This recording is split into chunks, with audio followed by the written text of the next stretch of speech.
আসসালামু আলাইকুম প্রিয় ফুটবল ফ্যান্স।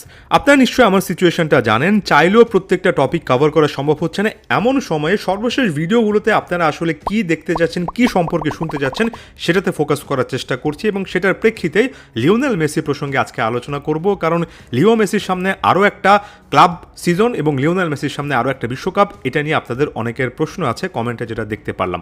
প্রথমত একটা করে আসি।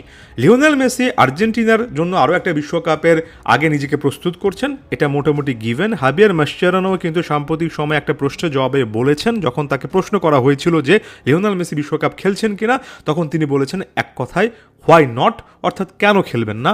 ক্লাব ফুটবলে তার সেট আপটা এমন করা যাতে করে তিনি জাতীয় দলকে গুরুত্ব দিতে পারেন এবং সেখানে তার সাবেক সতীর্থ বর্তমান কোচ মাসচেরানোর মতো একজন লোক আছেন। সো এদিক থেকে আসলে খুব একটা বেশি দুশ্চিন্তার কারণ দেখছি না। লিও মেসি ইন্টার মায়ামি জার্সিতে সামনে বিশ্বকাপের আগে যতগুলো ম্যাচ খেলবেন, সেটা আমার কাছে বিশ্বকাপের জার্নিতে কোনো রকমের ইম্প্যাক্ট ফেলার কথা নয়, বরঞ্চ বিশ্বকাপের কথা মাথায় রেখে লিওনেল মেসি খেলবেন, এটা নির্দ্বিধায় বলা যায়। তবে একই সঙ্গে পরবর্তী যে প্রসঙ্গটাতে আসবো, সেটা হচ্ছে ক্লাব ফুটবলে লিওনেল মেসির জন্য গুরুত্বপূর্ণ। প্রত্যেকটা টুর্নামেন্টে লিওনেল মেসি দলের হয়ে দলগত সর্বোচ্চ অর্জনের জন্য কতটা ডেডিকেশন দেখান, সেটা নিয়ে নতুন করে কোনো কিছু বলার নেই। সো জাতীয় দলের ওই লক্ষ্যটাকে সামনে রেখে সব কিছু শুরু করার পাশাপাশি আরও একটা নতুন সিজন ইন্টার মায়ামির জার্সিতে আরও একবার ইন্টার মায়ামির হয়ে একাধিক ট্রফি জয়ের স্বপ্ন নিয়ে লিওনেল মেসি শুরু করবেন, এটা দিনের আলোর মতো পরিষ্কার। তাই পরবর্তী প্রসঙ্গ হিসেবেই ইন্টার মায়ামির কথায় আসছি। প্রথমত, ইন্টার মায়ামির রেগুলার সিজনটা শুরু হবে ফেব্রুয়ারির 21 তারিখ থেকে। এর আগে প্রস্তুতি ম্যাচ থাকতে পারে, খুব বেশি ইম্পর্টেন্ট কোনো কিছু নয়। আপনারা যদি কোনো একটা উইন্ডো বা কোনো একটা ডেডলাইন চান, তাহলে ফেব্রুয়ারির শেষ 10 দিন, সেখান থেকে আসলে লিওনেল মেসিদের ব্যস্ততা শুরু হবে, এটা ধরে নিতে পারেন। এখন কথা হচ্ছে ইন্টার মায়ামির সাম্প্রতিক অবস্থা কি, যেটা সম্পর্কে অনেকেই জানতে চেয়েছেন। বেশ কয়েকটা ট্রান্সফার মুভমেন্ট আপনারা দেখেছেন।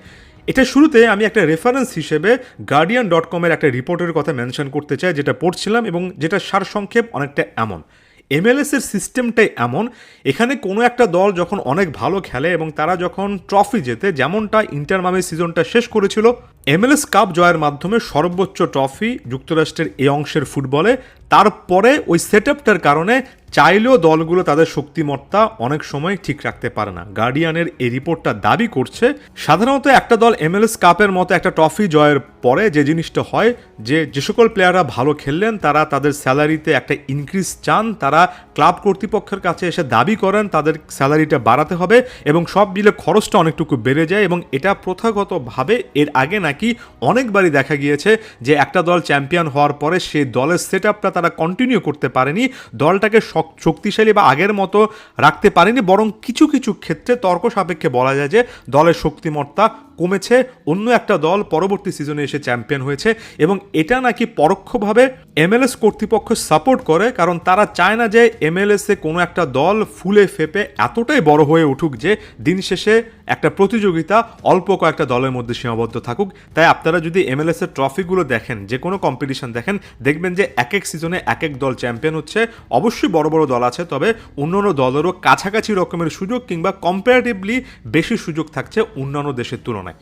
সো প্রেমাইসটা অনেকটা এমন এই আলোচনার যে ইন্টার মায়ামি MLS কাপে সাফল্যের পরে সাধারণ অবস্থায় আসলে তাদের সেই দলটা একই অবস্থানে থাকার কথা নয়। দলের শক্তি যদি কমে যায়, প্লেয়াররা যদি বেশি বেতন দাবি করেন এবং স্যালারি ক্যাপে পড়ে ইন্টার মায়ামি যদি সেটা সামলাতে ব্যর্থ হয়, এটা খুব একটা বেশি অস্বাভাবিক কোনো কিছু, অন্তত MLS-এর পার্সপেক্টিভ থেকে নয়। তবে গার্ডিয়ান দাবি করছে যে ইন্টার মায়ামির ক্ষেত্রে নাকি উল্টো একটা অবস্থা হয়েছে, বরঞ্চ তারা ট্রান্সফার মার্কেটে বিনিয়োগ করতে পারছে, স্যালারি ক্যাপে নিয়ম মেনেই তারা বিনিয়োগ করতে পারছে, নতুন নতুন প্লেয়ার তারা আনতে চাচ্ছে এবং আসলে হাই প্রোফাইল প্লেয়ারকে তারা কিছুটা হলেও টার্গেট করতে পেরেছে এবার। আর এ সব কিছু সম্ভব হয়েছে যে বড় নামটার কারণে, সেটা আর কেউ নয়, লিওনেল মেসি। গার্ডিয়ান দাবি করছে লিওনেল মেসির পাশে খেলার একটা সুযোগ চাই বা লিওনেল মেসির সাথে ড্রেসিং রুমটা শেয়ার করতে চাই। এটা অন্যান্য প্লেয়ারদের জন্য এত বড় একটা ব্যাপার যে তারা স্যালারি সংক্রান্ত ব্যাপারগুলোকে আসলে খুব একটা বেশি গুরুত্ব এই মুহূর্তে দিচ্ছেন না, অর্থাৎ ফার্স্ট প্রায়োরিটি হিসেবে লিওনেল মেসির টিমে খেলা, এটা বারবার উঠে আসছে, যে কারণে চ্যাম্পিয়ন হওয়ার পরও ইন্টার মায়ামির খরচ সেভাবে বাড়ছে না, বরঞ্চ ট্রান্সফার উইন্ডোতে তারা ভালো বিনিয়োগ করতে পারছে এবং এটার অনেকগুলো উদাহরণ অলরেডি আপনারা দেখেছেন। আমি শুধু একটা উদাহরণ দিই, দিন শেষে এই প্লেয়ারটাকে আনাটাই ইন্টার মায়ামির খুব একটা সম্ভব হচ্ছে না। প্লেয়ারটার নাম ডেনিস বাউঙ্গা, যিনি কিনে এলএএফসির একজন নামকরা স্ট্রাইকার। যারা গোল স্কোরিং রেশিওগুলো দেখেন প্রত্যেক ম্যাচে বা ওই যে লিডার বোর্ড সর্বোচ্চ গোল স্কোরারের লিস্টটা দেখেন, তারা নিশ্চয়ই নামটার সঙ্গে পরিচিত থাকার কথা। ডেনিস বাউঙ্গা ইন্টার মায়ামিতে আসবেন বা ইন্টার মায়ামি তাকে টার্গেট করতে পারে প্রায় 13-15 মিলিয়ন ডলার, একটা রেকর্ড ব্রেকিং ফি বা এমন কাছাকাছি একটা অ্যামাউন্ট।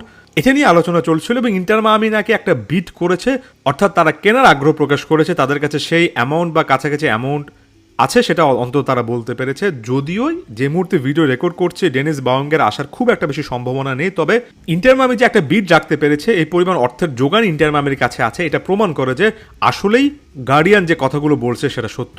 তবে এই প্লেয়ারটাকে আনতে পারুক কিংবা না পারুক, মাঝখানে আরও একজন সেন্টার ফরওয়ার্ড যিনি কিনা লিগা এমএক্স অর্থাৎ মেক্সিকান ক্লাব মন্টেরিতে খেলেন, যারও মোটামুটি একটা ভালো প্রোফাইল আছে বলতে হবে, সে জার্মান বার্টেরামেকে শেষ পর্যন্ত ইন্টার মায়ামি তাদের দলে ভিড়িয়েছে। অর্থাৎ নাম্বার 9 পজিশনে লুইস সুয়ারেজের বিকল্প হিসেবে বা তাকে রিপ্লেস করা যখন লাগে সেই সিচুয়েশনের জন্য আরও একজন নাম্বার 9 কিন্তু আনা হয়েছে। আমরা এর আগে গত সিজনে দেখেছি সিলভেত্তির সঙ্গে লিওনেল মেসির কি একটা অসাধারণ কানেকশন বা একটা ডুও তৈরি হচ্ছে, ঠিক একই রকমভাবে ফরওয়ার্ডে কিন্তু শক্তিমত্তা বেড়েছে। এবার যদি আমরা ওভারঅল ইন্টার মায়ামির ট্রান্সফারগুলো দেখি, যেটা শুরু হয়েছিল রড্রিগো ডি পলের সঙ্গে পার্মানেন্টলি একটা চুক্তি সাইন করার মাধ্যমে, তারপরে সার্জিও রেগুলিয়ন এসেছেন লেফট ব্যাক পজিশনে জর্ডি আলবার জায়গায়, তারপরে ডিফেন্সিভ পজিশনগুলোতে ফাকুন্দো মুরা, গোলকিপার পজিশনে খুবই নামকরা একজন গোলকিপার সেন্ট ক্লেয়ার, ডিফেন্সিভ পজিশনে পালমেরেসের মতো একটা ভালো ক্লাব থেকে মাইকেল, মিডফিল্ডে ডেভিড আয়ালা। অর্থাৎ এখানে বেশ কয়েকটা অপারেশন আপনারা দেখতে পারবেন। এই লিস্টটা দেখলে বুঝবেন ইন্টার মায়ামি আসলে ট্রান্সফার মার্কেটে যথেষ্ট ব্যস্ত সময় কাটিয়েছে। একই সঙ্গে জর্ডি আলবা এবং সার্জিও বুস্কেটসের পাশাপাশি বেশ কয়েকজন প্লেয়ারকে অফলোড করতে পারা, যেমন ফাফা পিকাল্ড খুব একটা বেশি কন্ট্রিবিউট আসলে করতে পারছিলেন না, টমাস অ্যাভিলেস যাকে কেন্দ্র করে আসলে একটা বড় হতাশার জায়গা ছিল, এই প্লেয়ারদেরকে অফলোড করতে পারা, সেটাকে আমি পজিটিভলি নিচ্ছি। আমার কথা মোটো এই জিনিসটা না যে ইন্টার মায়ামি ট্রান্সফার মার্কেটে অসাধারণ কাজ করেছে এবং এই প্লেয়ারদের মাধ্যমে আরও একবার ইন্টার মায়ামি অনেকগুলো ট্রফি জয় করে ফেলবে, সেটা এখন থেকে নিশ্চিত। এটা অবশ্যই সেরা ট্রান্সফার মুভ না, তবে আমি বারবার করে গার্ডিয়ানের এই রিপোর্টটা আগে সামনে আনতে চাই, কারণ এই যে এমএলএসের যে নিয়ম কানুন বা এমএলএসের যে টাকা পয়সার যে হিসাব, স্যালারি ক্যাপ, এগুলো সাধারণত কোনো একটা দলকে এতটাও শক্তিশালী হতে দেয় না। যদিও অনেকে বলবেন তাহলে একই একাদশে লিওনেল মেসি, সার্জিও বুস্কেটস কিংবা জর্ডি আলবা তারা কিভাবে খেললেন, ট্রাস্ট মি আপনারা সোর্স ভ্যালিডেট করে দেখতে পারেন। এই প্লেয়ারদেরকে একই দলে রাখার জন্য বাকি প্লেয়ারদেরকে কেনা বেচা এমন জায়গাগুলো থেকে ইন্টার মায়ামিকে অনেকগুলো স্যাক্রিফাইস করতে হয়েছে। এমএলএসে ব্যাপারগুলো আসলে কঠিন, আপনি চাইলে যে কোনো মুহূর্তে যে কোনো প্লেয়ারকে যে কোনো স্পটে নিয়ে আসতে পারেন না। একটা দলে 3-4টে স্পটই শেষ পর্যন্ত ফিক্স থাকে, যেখানে আপনি বড় বড় নাম আনতে পারেন এবং সে নামগুলো আনতে গেলে বাকি স্পটগুলোতে আপনি চাইলেও অনেককে টার্গেট করতে পারেন না। সেই জায়গা থেকে ইন্টার মায়ামি একটা চ্যাম্পিয়ন দল হওয়ার পরে ট্রান্সফার মার্কেটে এই মুভমেন্টগুলো, ডিফেন্সে বেশ কয়েকটা সাইনিং, যদিও আরও একটা দুটো সাইনিং হলে সব দিক থেকে পারফেক্ট হতো, গোলকিপিং পজিশনে বিকল্প আনা, নাম্বার 9 পজিশনে বিকল্প আনা, সব জায়গা থেকে ইন্টার মায়ামি এই কাজগুলো করতে পেরেছে এবং ওই যে বললাম লিওনেল মেসির কারণে করতে পেরেছে, কারণ লিওনেল মেসির পাশে একই সাথে খেলা, সেটার জন্য স্যালারি কম নেয়, সেটার জন্য নেগোসিয়েশনে ক্লাবকে গুরুত্ব দেওয়া, এই প্রেক্ষাপটগুলো যখন সামনে আসে তখন এটা স্পষ্টত বলা যায় যে ক্লাব ফুটবলে লিওনেল মেসির ইম্প্যাক্টটা এখনও প্রবল এবং একটা দল হিসেবে ইন্টার মায়ামির সামনে এখনও অনেক কিছু অ্যাচিভ করার আছে, যেটা দেখলে লিও মেসি ফ্যান হিসেবে আপনার ভালো লাগবে। শেষটাতে আরও একবার আর্জেন্টিনার প্রসঙ্গে চলে আসি।